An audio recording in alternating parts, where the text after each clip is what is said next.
Radio with Pictures, where we give you a chance to meet everyday heroines with femLINKpacific and FemTalk 89 FM. Our guests in this final episode for this season are Laniana Serukalou, who is the host of Look at My Abilities, which you can tune into every Thursday on FemTalk 89 FM Suva, together with Sudeshna. Both of them represent the Fiji Disabled People's Federation. We have Inise Adi Kuila from the Vunda Songa Wakamarama. We have Kamlesh Lata joining us from the Varoka, Tavarau Nari Sabha in Ba. And last but not least, one of the few women who are advisory councillors for the Tavua district, Sarojani Gounder. So let's start the conversation, as we have been in this season of Radio with Pictures, in talking about women's contributions to Fiji at the local level. So let's start with you, Inise. I know that the women of the Vunda Songa Wakamarama have been very keen to get involved in food security, agricultural programs, other income generating programs. What are their activities right now? Right now we in Vunda, we just had a long drought, and now it starts to rain, and we have started our backyard gardening for the village, for the women, and also handicrafts. They have started because we have tourists coming to the village every day, and that's a source of income to the families of the villages in the Vunda Tikina. Not only in Viseisei, it's Lawaki, Lomolom, and also Ambada in the interior. They have backpackers there. They come in every day, and they have their handicrafts too, which they sell to the tourists. That is a source of income to the families, and we've been trying to tell them to increase their markets because of the demand from the tourists. So the good news is there's a growing demand from the tourists. Yes. We're getting more tourists in. Yes. Women are getting more involved. I'm just wondering, what's the profit margin like? Because that's been one of the issues also, that women are producing handicraft but not maybe costing or valuing their time in the production? They have a very good profit. Okay, good. They buy raw stuff and then they come and make them themselves. And as for the Zulus, they buy materials from the shop and they come and sew them and then they sell them to the tourists. So it's income generation is almost like the backbone of a lot of what the women's clubs are doing. Kamlesh, for the Tavarau Nari Sabha in Ba, what's the main activity there for your members? Some have gone to join the Ba forum so that they learn sewing. And we still are lacking some of the things there, the bakery for things, but it will come up. Everything is coming up soon. The weaving there, and some are selling doormats. They have sewn the bags. We don't use the plastic ones more, so we make the clothes one, and they sew for the forum and they pay them. And some are doing the backyard gardening. Some are making our lunch wrapper holders from materials, and it's quite attractive. So they are doing their best to, I say they lost a lot during our hurricane, so they are doing our best to get whatever they have been losing here. So have you seen that there's been a greater interest or need from women to get more involved with the Ba Women's Forum and the income generating project since Winston last year? Yes, yes, because I think they are now attending workshops like beekeeping, and they are attending workshops that how will they get prepared. They talk among ourselves. When we meet within the month for two times, we talk about how can we prepare ourselves if we have the problems arising again. Okay, wonderful. Thank you, Sarojani. Laniana, we've heard a lot from representatives of the Fiji Disabled People's Federation in this season, which has been great. But I'm just wondering whether you could highlight how young women or women with disabilities are getting involved in sports, because you're a little bit of a sports medalist. Yes, referring to the for persons with disability, as a woman, as a young woman with person with disability, it's really difficult for some. But for me personally, I faced a lot of discrimination. I was a victim of discrimination, I know myself. So, and then that doesn't stop me, and my disability never stopped me, because there's one of my favorite quotes used to be, do not be afraid to dream big.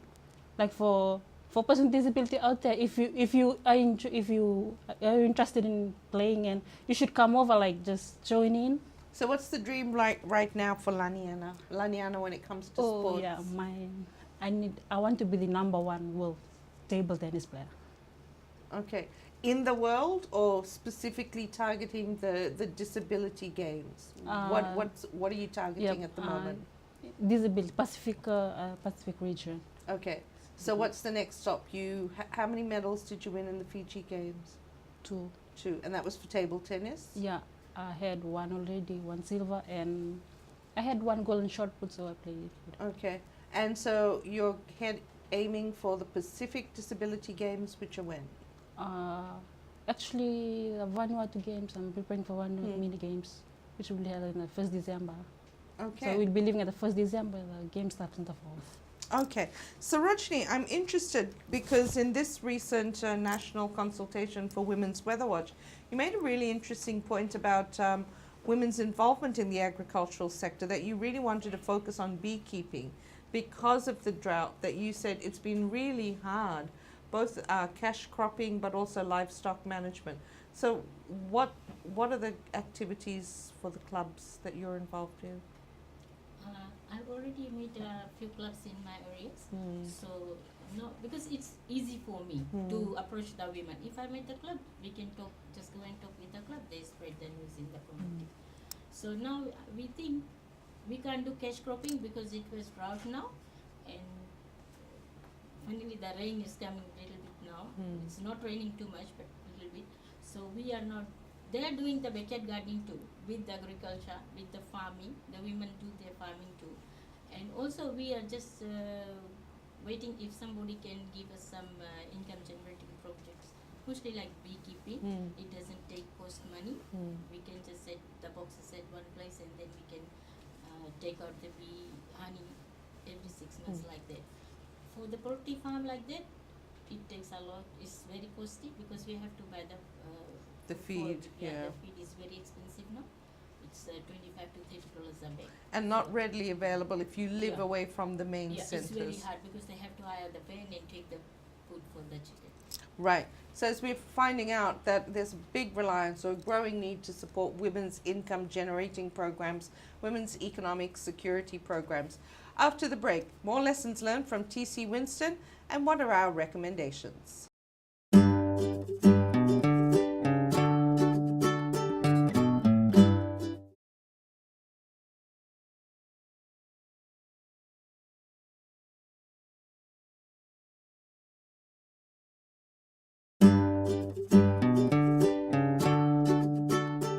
Welcome back to Radio with Pictures, and we're talking to Laniana, Inise, Sarojani and Kamlesh Lata from Varoka, Tavarau Nari Sabha in Ba. Kamlesh, before the break we heard that there's a real need to focus on women's income generation, but there's also, and a lot of it is linked back to the impact of TC Winston, but also the change in climate. So what are your recommendations as we think about preparedness? Because you hinted that, you know, women are preparing, they're organizing themselves, including having savings. What's your recommendation when it comes to disaster preparedness or response or recovery? When it comes to preparedness, we are keeping a very close, let's say, weather watch. We are close to that, and we are trying to get more frequent weather reports so that we are alert when next time we have a disaster like this. So that our women can collect enough water, enough food, they can keep their documents safe and just secure the house they live in. Do you have members of your club involved in disaster planning committees? Are they sharing their knowledge with the men in the broader community, or do you think we need to be supporting more women from the clubs to be involved in decision making? We are talking in between women because we are not taken into consideration into our decision making. So we just talking in between us and trying to do our best.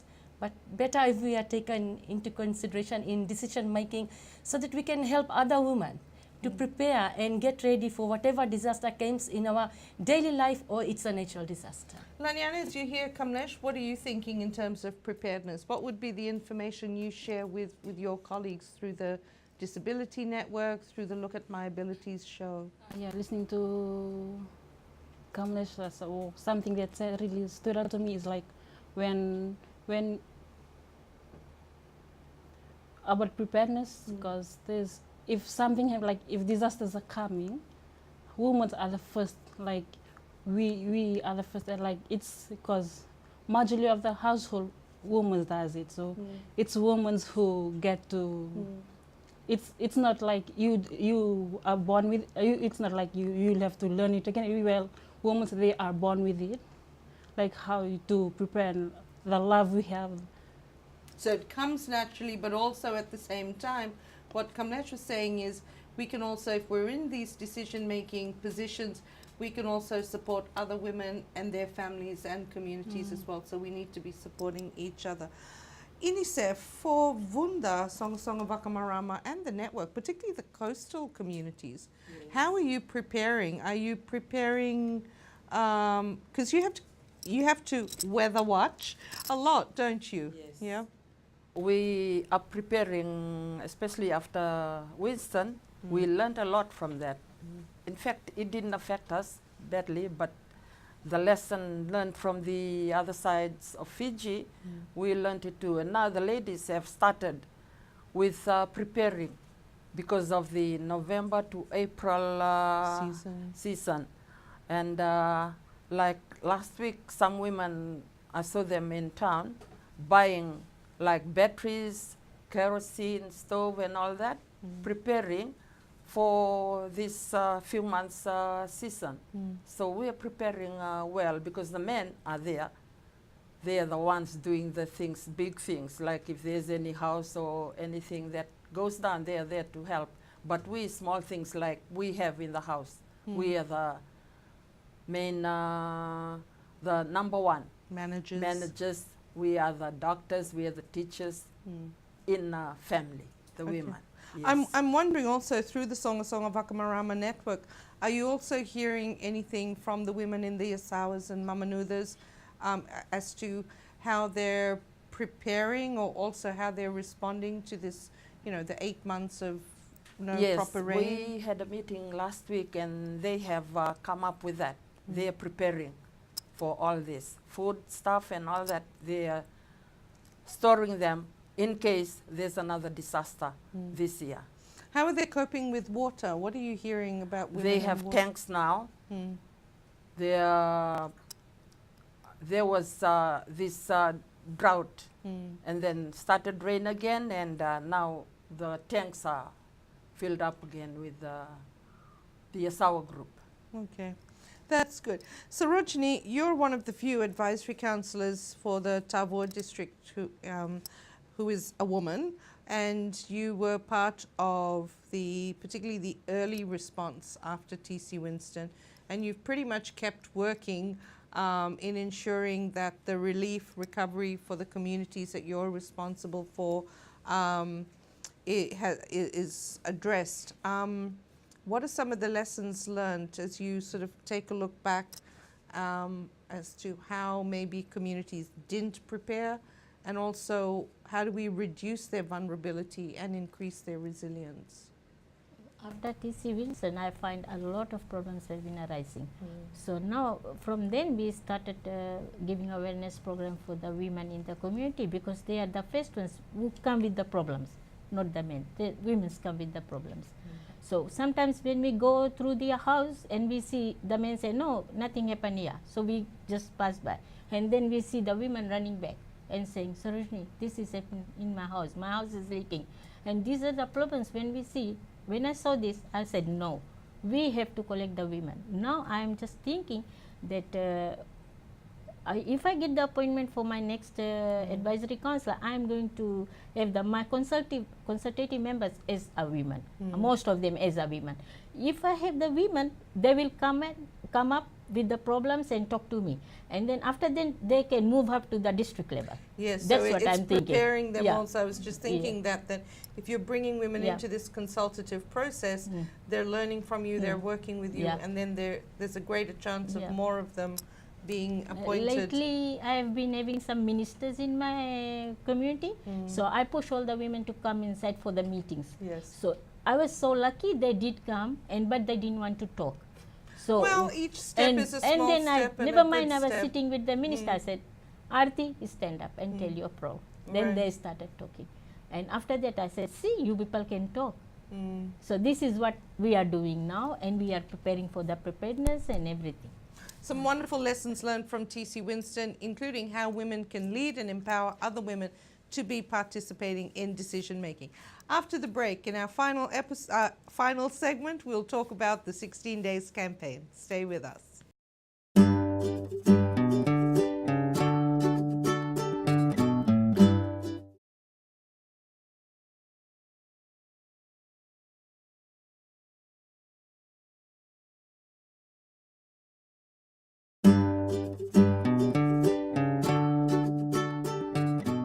Welcome back to Radio with Pictures. This year, the global theme for the 16 Days of Activism Against Gender-Based Violence sheds light on the issue of barriers, including violence in all its forms when it comes to education, with a call that together we can end gender-based violence in education. Laniana, when you hear this theme, that together we can end gender-based violence in education, what does it mean for you as a woman with disability? Yeah, for me, like listening to the theme is really supportive, and personally, it's for person with disability. You know, some person with disability is not very well educated, and just because of their disability. But please, don't see our disability. Look in other way, like to see things in a different ways, positive ways. Like we need to change mindset, and for that we need to support each other and to love one another, like for ending violence. And the discrimination. Yeah. Yeah. Okay. Inise Adi Kuila, with the Wunda Song of Akamarama and the work that you're doing, you're educating in the community, you're supporting girls to access education. When it comes to this theme, together we can end gender-based violence in education, what does that mean for you? We have to continue educating especially the young ones and the women. They have to come out of their nutshell. They have to be able to come and tell us what they think, what if they want something. They are still sitting out there, they're not joining us, they're still sitting out there pushing the men to come and do things for them. But So if we think about gender-based violence in education, and the kind of violence that can prevent women from being educated or empowered, yes, what would you say are the causes? What are the root causes we need to be tackling? How do we prevent gender-based violence? some disabled people are causing things themselves. Oh, I Like- don't know if we want to say that, but in terms of not just for disabled people, but, Yeah, for other women too. but why do we have violence in our community then? And what is the education Because we are need? inviting violence. We We- are inviting. But what's causing it? Why would It's you how say we that? are dressed. So you're thinking that if we change the way in which Yes, attitudes towards towards girls, the girls, yeah. so right. it's not necessarily the way the girls are dressed, but what is the message we need to put out there to the perpetrators to say you have to respect the girls or the women regardless of how they choose to dress? No one asks for violence. So what we have laws that prevents these young girls from all these things they are going through, and the perpetrators, we should be telling them, giving them harsh penalties for them. So we need to, so we need to put a spotlight on yes, this is what will happen to you. We're not going to yes, stand by right. and just See, let you get away we with get it. away with it. Okay. Sarojani is an advisory councillor. You obviously provide advice at the district level in Tavua. When we think about the need to particularly prevent gender-based violence, what are you seeing and hearing in the community that you're sharing at the district level, particularly from the different women's clubs that you're involved in? I think the gender violence sometimes is increasing a lot in the communities. So first thing I just want to say that we have to educate our women there. If you educate the women, the children are educated at home most of the time. But how do we also educate the boys and the men? We're putting a lot of pressure on the women. That so let's change it a bit. For and that, say- the boys and the men, we have formed that crime committees there. So now there's their duty to look after them, the boys and the men around the paper. So whatever, if they can solve the things there, sort out the things, then it's okay. If not, then they just bring it to me. Sometimes they are called to me in those meetings, and I just go and talk to them. Otherwise, they're taken to the police officers. We are doing all these kind of things in our community. And what do you see as some of the root causes of the violence? Is it, we're hearing things in previous episodes like there's just no respect, it's discrimination. We still have these attitudes of power and control over women and girls. Most of the thing, the root thing is that if there is food on the table, there won't be a violence between man and wife, right? In the home. Community, yeah. And if there is the education and everything is good in the community, in the house, for the children, there won't be any violence. Because sometimes the moms, they support their daughters to go and educate themselves, but the men don't want, because So they don't have the finance there. So clearly we have to be working with the men and boys as well, and get them to think and understand that what do we need to get them to understand? Gender equality, we should non-violence. Like we should have the equal right, which I've been telling all the time, and it's all coming in internet and everything, but still it's happening. Okay. Kamlesh, maybe you can give me a solution. Tavarau Nari Sabha in Ba, you're a group of women, you get together, you talk about issues. We're talking here about the need to end gender-based violence in education. Violence in all its forms. We're hearing that some of its attitude and just discrimination and power over women and girls. Some of it is the need to really get men and boys to understand, respect women and girls. How can we end gender-based violence? And what does it mean for girls I in your think community? this goes to our 16 days of activism, and that brings peace. And my direct report for that is love. If we love each another, if we love each other's race, and we love our neighbors, there would be peace, there would be no gender violence. Okay. We are afraid to live alone in our house because anything may happen to our girls, to our women, to our children, and anything happen in neighborhood. So if we are with love with our neighbor, with our community and everything, there will be no violence. What a lovely thought, but I'm sure there's a lot more that needs to get fixed in order for us to live peacefully in our communities. So thank you to our everyday heroines for joining us in this our final episode of Radio with Pictures. Inise, Sarojani, Laniana and Kamlesh, thank you for your company on the Radio with Pictures journey this season. Don't forget you can continue to follow the conversation via our femLINKpacific Twitter account or our Facebook account, and of course by tuning in to Fem Talk 89 FM. Binaka.